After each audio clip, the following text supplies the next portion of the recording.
읽겠습니다. 함께 읽겠습니다. 우리가 다 실수가 많으니 만일 말에 실수가 없는 자라면 곧 온전한 사람이라 능히 온 몸도 굴레 씌우리라. 아멘. 기도하겠습니다. 하나님, 오늘도 복된 하루로 살아갈 때 예수를 더 닮고 알아가는 믿음의 하루가 되도록 하나님 인도하여 주옵소서. 귀한 하루 주님 주신 은혜로 말미암아 자유하고 승리하게 하여 주시고, 우리의 어리석음과 우리의 온전치 못함을 하나님 붙잡아 주셔서 오늘도 조금이라도 하나님 앞에 성숙하고 성장하고 믿음으로 서 있는 우리 모두가 되게 도와 주시옵소서. 하나님, 이 시간 1,000번째로 드려진 예물과 범사에 감사하여 예배에 나와 드린 예물을 기뻐 받아 주옵시고, 우리 모든 사랑하는 우리 교회 식구들이 주님을 닮아가는 이 추수감사절 이후에 정말 감사가 넘치는 하루가 되게 도와 주옵소서. 우리를 지키시고 인도하실 것을 믿사오며 거룩하신 예수 그리스도 이름으로 기도 올리옵나이다. 아멘. 사람은 관계 존재죠. 그러니까 사람이 관계를 맺지 않고 홀로 산다는 건 사실 죽음과 같다라고 얘기합니다. 요즘 뭐 우울증이 거의 많은 시대에서 참 고민은, 이 우울증은 관계를 끊어버리는 이 어려움이 있어요. 그러니까 사람이 관계를 맺고 자기가 억울하고 속상하고 또 우울감 있고 여러 가지 마음이 있을 때 그것을 좋은 관계로 풀어나가면 또 어느 정도 힘을 얻을 수 있습니다. 물론 약을 먹어야겠죠. 우울증은 감기와 같기 때문에 꼭 약을 드셔야 됩니다. 제가 누누이 매번 이 얘기를 우울증 얘기할 때마다 얘기하지만, 우울증을 이 생겼을 때 약을 먹는 건 부끄러운 것이 아니에요. 신앙생활 하는데 우울증이 걸린 게 신앙이 없어서 우울증이 걸린 건 그것도 아니에요. 그렇게 생각하시면 아니에요. 누구든지 우울증에 걸릴 수 있고, 또 목사님들 가운데도 공황이나 우울증에 걸리신 분들이 상당히 많습니다.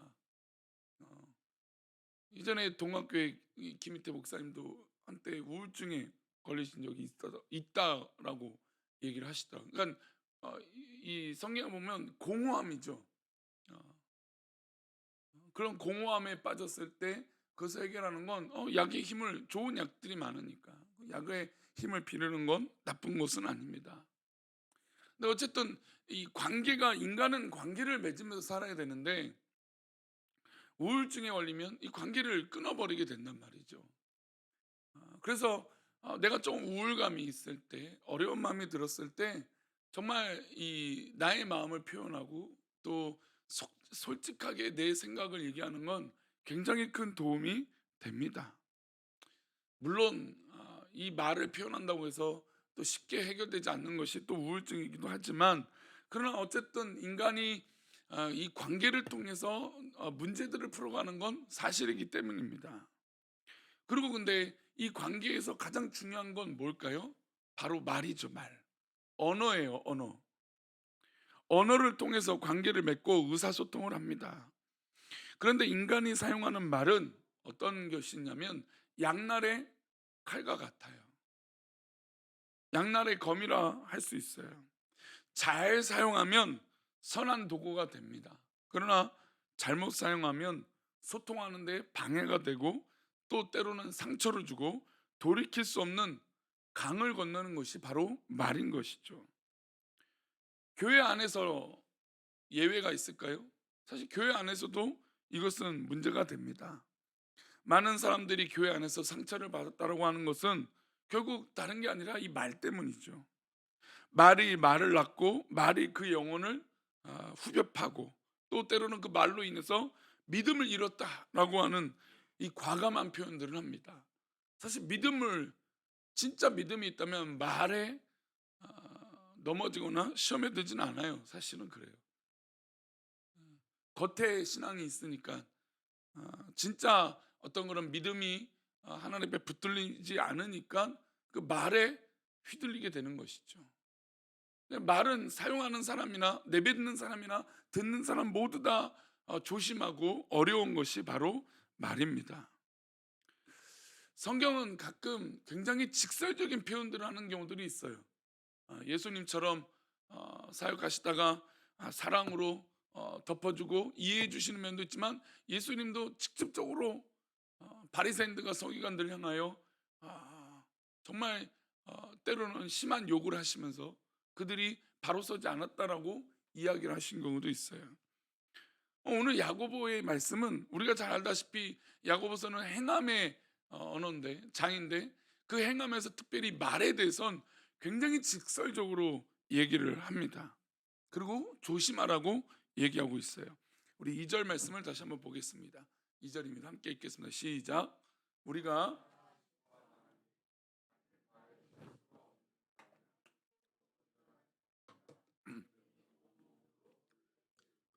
자, 여기서 중요한 건 말에 실수가 없으면 온전한 사람이다. 그러니까 우리는 착각하죠. 나는 말에 실수가 없어. 그럼 말에 실수가 없으면 온전한 사람이네 라고 생각합니다. 그러나 그 전제는 뭡니까? 우리가 다 실수가 많다 그랬어요. 여기에 다는 예외가 있을까요, 없을까요? 없어요. 모두 다 우리는 말에 실수가 있을 수밖에 없는 그런 존재라는 것이죠. 그러니 온전한 사람이 있습니까, 없습니까? 없다라는 거예요. 제가 서론 얘기하면서 우리는 다 연약한 존재다. 음. 그리고 믿음이 있다면, 정말 믿음이 있다면 우리는 이 말로 넘어질 수는 없다. 결국 하나님 앞에 그 문제를 풀어가기 때문이다라고 말씀드렸어요. 그렇다면 우리는 온전한 사람이 아니다라고 접근하는 건 굉장히 신앙에서 중요한 문제예요. 내가 온전하지 않으니 누구의 도움을 받을까요? 하나님의 도움을 받고 하나님의 도움을 인정해요. 그런 이것이 믿음이죠. 어려운 순간, 또 어려운 마음이 들 때 하나님, 나는 부족한 사람입니다 라고 인정하니까 그 문제를 풀어갈 수 있는 것입니다. 우리가 다 실수가 많아요. 그것을 인정하는 것은 굉장히 귀한 믿음인 것이죠. 그러나 어쨌든 신앙생활 안에서 우리가 말의 실수를 하지 않도록 힘써야 됩니다. 정말 우리의 입을 다스리고 우리의 말을 정말 다스릴 수 있는 지혜가 필요해요. 우리가 온전하지 않으니까요.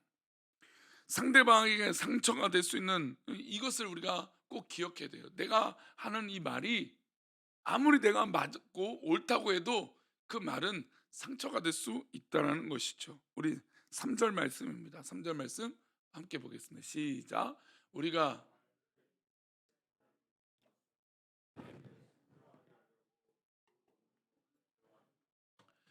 말들의 입에 재갈을 물린다 얘기합니다. 그러니까 우리의 입을 다스려야 된다. 왜 다스려야 되느냐? 우리에게 뭘 하게 하려고요? 순종하게 하려고. 온몸을 제어하는. 그러니까 내 입을 다스리지 않으면 순종할 수 없다라는 거예요. 사람보다 말은 훨씬 덩치가 커요. 그러니까 내가 내뱉는 말은 내가 생각하는 것보다 훨씬 큰 거예요. 그리고 오히려 내 말은 내 힘보다 더 세요. 더 빨라요. 그래서 사람이 말을 제어해야 돼요. 제어하지 않으면 나보다 더 큰 말이 나보다 먼저 가고 더 빠르게 행동하게 만들어 버립니다. 말이나 손은 고삐를 달아요. 그래서 움직일 때 어떻게 될까요? 고삐를 당겨요. 그래서 제어를 하는 것이죠. 말에 재갈을 물리는 것은 바로 이런 것이에요. 나보다 빠른 이 말을 제어하지 않으면 그 사람은 넘어지기 마련이기 때문입니다. 이처럼 우리도 입에 재갈을 물리면 하나님 말씀에 순종할 수 있는 것이에요. 그러니까 참 이 말이라는 게 놀랍죠. 하나님의 말씀과 하나님의 능력보다 내 말이 더 빠르다는 거예요. 근데 이 말을 다스리면 어떻게 될까요? 하나님 앞에 순종할 수 있다는 겁니다. 우리가 이스라엘 역사를 보면 잘 알 수 있어요. 이스라엘 역사 가운데 출애굽을 했습니다. 하나님의 놀라운 은혜를 매 순간마다 이 광야에 서 있어요. 근데 이스라엘 민족이 정탐을 하고 나서 그 땅을 악평을 했습니다. 그래서 40년을 살잖아요, 광야에서. 그러면 하나님 앞에 회개하고 이 불순종하는 입의 이 불평들을 멈춰야 되는데 어떻습니까? 광야의 생활 가운데 그렇게 하나님께서 만나와 메추라기를 주시고 그 옷이 그 신발이 떨어지지 않게 해주시고 또 위험을 당할 때마다 보호해 주시고 불기둥과 구름기둥으로 보호해 주시는데, 이들은 시시때때로 어려움이 생기면 뭐 합니까? 불평하죠. 악평합니다. 모세를 끄집어 내리려고 하고, 또 모세를 빗대서 하나님을 원망하고, 아니 직접적으로 하나님 원망하고, 막 이런 일들을 계속해요. 그러니 하나님께서 이스라엘 민족을 볼 때 뭐가 문제입니까? 입이 문제인 거예요, 입이. 그러니까 물론 그 입에서 나오는 그 생각, 이 말에서 나오는 그 생각의 시작들, 하나님을 믿지 않고 순종하지 않은 그 말들이 문제인 것이죠. 사탄의 관점에서 볼 때는 우리 사람의 입에 재갈을 물리는 걸 좋아할까요, 안 좋아할까요? 사탄이 안 좋아하겠죠. 사탄은 우리가 함부로 말하고 떠들고 공동체를 어지럽게 하고 중상모략하는 일을 마귀는 아마 좋아할 것이에요. 이스라엘 역사가 그랬거든요. 공동체가 혼란에 빠지기 쉬운 것은 바로 이 말이에요. 별거 아닌 말 같은데 그 말로 인해서 공동체가 혼란스럽게 되고 어지럽게 됩니다. 그래서 우리는 때로는 우리에게 들리는 그거 아세요? 라고 하는 말이 굉장히 조심해야 될 말이에요. 나만 아는 말이거든요. 나만 아는 일이거든요. 그를 인해서 호기심이지만 결국은 불평과 불만을 쏟아내요. 이것이 얼마나 위험한지 야고보는 그 이야기를 설명하고 있습니다. 5절입니다. 5절 말씀 함께 읽겠습니다. 이와 같이 혀도 작은 지체로 돼 큰 것을 자랑하도다. 보라, 얼마나 작은 불이 얼마나 많은 나무를 태우는가. 그러니까 내 입의 입술의 이 혀가 큰 화재를 일으킨다라는 것이죠. 물론 뭐 교회가 완벽하고 이 목사가 완벽하고 우리 교회 모든 성도들이 완벽하면 좋겠죠, 그죠? 그러나 우리는 다 부족한 존재라고 지금 야고보서는 먼저 말했잖아요. 우리는 다 연약한 존재다. 우리는 다 말의 실수가 많은 사람들이다. 그러니까 우리는 다 연약한 존재다라고 인정하는 것이 굉장히 이 말의 시작에 이 이유를 또 이야기를 풀어가는 말씀을 풀어가는 시작이에요. 우리는 다 연약한 존재예요. 이 목사도 말의 실수가 있고, 우리 장로님들도, 우리 권사님들도, 다 우리 성도님도 말의 실수가 있어요. 말의 실수가 있다는 건 우린 연약한 존재라는 것이죠. 그거를 인정하고 시작하는 것이 굉장히 중요합니다. 왜요? 우리의 말은 결국 큰 화재를 일으키는 아주 무서운 도구가 되기 때문이에요. 작은 불이 온 산을 불태워버립니다. 작년인가요? 화재가 있었는데 산에 화재가 있을 때마다 뭐 때문에 화재가 있나요? 물론 볏짚을 태우다가 그 볏짚이 불이 옮겨지는 경우도 있지만, 대부분의 산의 화재는 뭡니까? 담배꽁초예요. 담배꽁초를 던졌을 때 그 사람들이 아마 우리가 볼 때도 꺼진 것처럼 보이잖아요. 그런데 마른 낙엽 가운데 그게 딱 들어가서 바람이 어느 순간 훅 불면 남아있던 그 재가, 보이지 않았던 그 재가 확 불이 붙어서 큰 화재를 일으키는 것을 보게 됩니다. 그러니까 입이 바로, 이 혀가 바로 그런 일을 벌인다는 것이죠. 게다가 이 내가 뱉은 말을 주워 담을 수 있습니까, 없습니까? 없어요. 차라리 내가 뱉은 말을 주워 담을 수 있고, 마치 시간을 돌리는 것처럼 내가 뱉은 말을 담아서 걷어들일 수 있다면 얼마나 좋을까요? 집에 가서도 우리가 가장 고민되는 게 뭡니까? 아이고, 내가 그 말 하지 말걸, 내가 그렇게 꼭 얘기를 하지 말걸, 그런 마음이 드는 거예요. 작은 불이 온 산을 태워버리는 것은 우리가 잘 알고 있어요. 오늘 우리 시대의 교회 공동체에서 영향력 있는 분들, 목회자와 중직들은 정말로 이 말에 특별히 주의를 더 해야 돼요. 물론 저도 마찬가지죠. 내가 하는 말이 교회 공동체를 정말 세우는지 살리는지 돌아봐야 됩니다. 이어서 야고보 사도는 참 성도와 가짜 성도를 구별하라고 말씀해요. 우리 9절부터 11절인데요. 한번 읽어보겠습니다. 시작. 이것으로 우리가 주 아버지를 찬송하고 또 이것으로 하나님의 형상대로 지음을 받은 사람을 저주하나니 한 입에서 찬송과 저주가 나오는도다. 내 형제들아, 이것이 마땅하지 아니하니라. 샘이 한 구멍으로 어찌 단물과 쓴물을 내겠느냐. 정말 이 야고보는 너무나 직설적인 표현들이 나와 있죠. 어떻게 하나님을 찬양하는 사람이 이 입에선 저주와 불평이 나오냐 이거죠. 한 입에서 찬송하는 것과 저주가 나오는 것이 우리 입이다. 그것은 믿음의 사람으로서 마땅한 일이 아니라는 것이죠. 한 샘에서, 한 물에서, 한 구덩이에서 어찌 이 물 단물과 쓴물이 나올 수, 물이 쓰려면 쓰고 달려면 달아야 되잖아요. 그렇죠? 뭐 요즘은 단짠이라고 하는 게 유행이죠. 달고 짜고 뭐 이런 게 한꺼번에 먹는 음식을 좋아한다고 해요. 혼합된 걸. 그러니까 이 시대가, 물론 음식은 뭐 그렇게 달고 짜고 할 수는 있을 수도 있을 것 같아요. 근데 이 시대는 한편으로 그것이 문제긴 해요. 막 섞어요, 섞어. 막 이것저것 다 섞어요. 혼합을 시켜요. 자기가 다 옳으니까 막 이것저것 다 혼합시켜요. 뭐 신학적인 논리도 성경적인 어떤 그런 이 말씀도 막 섞어요. 자기의 필요한 대로. 하나님의 백성은 내 입에서 단 것과 쓴 것을 말해서는 안 돼요. 우리가 은혜를 받는다면 우리 입에서 늘 은혜를 고백해야 돼요. 하나님을 찬양하는 입술이 늘 되어져야 되는 것이죠. 오늘 야고보서의 말씀은 굉장히 우리에게 무겁게 도전을 주고 있습니다. 특별히 새벽 예배에 우리는 기도하는 사람이잖아요. 근데 기도하는 사람들에게도 이 말씀, 이 입이 조심되어져야 된다고 이야기하고 있습니다. 게다가 이 입에서 나오는 말이 참된 성도인지 가짜인지 얘기해 주고 있다는 것이에요. 너무 무겁죠. 그러나 우리는 한번 고민할 필요는 있습니다. 내가 내뱉는 이 말이 사람을 살리는 말인지 아니면 불편하게 만드는 말인지, 내가 내뱉는 말인지 하나님 앞에 순종하고 있는 말인지 아니면 불순종하고 있는 말인지 돌아볼 필요가 있습니다.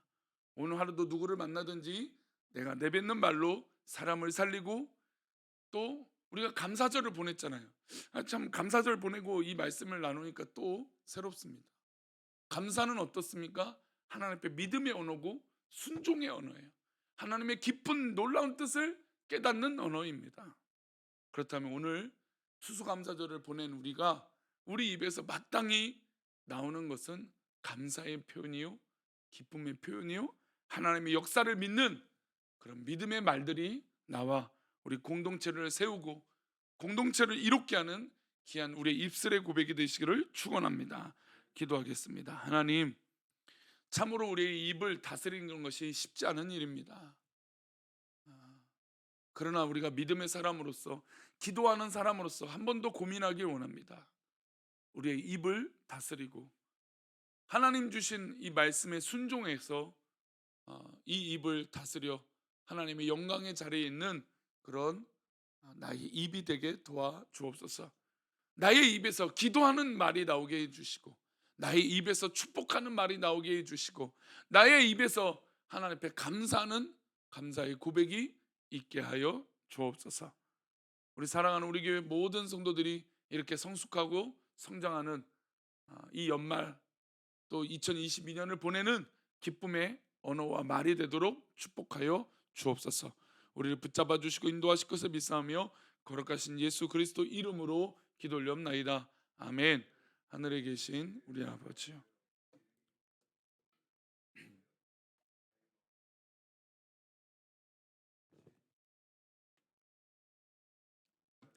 일용할 양식을 주옵시고 우리가 우리에게 죄 지은 자를 사하여 주, 우리 죄를 사하여 주옵시고 우리를 시험에 들게 하지 마옵시고 다만 악에서 구하옵소서. 대개 나라와 권세와 영광의 아버지께 영원히 있사옵나이다. 아멘.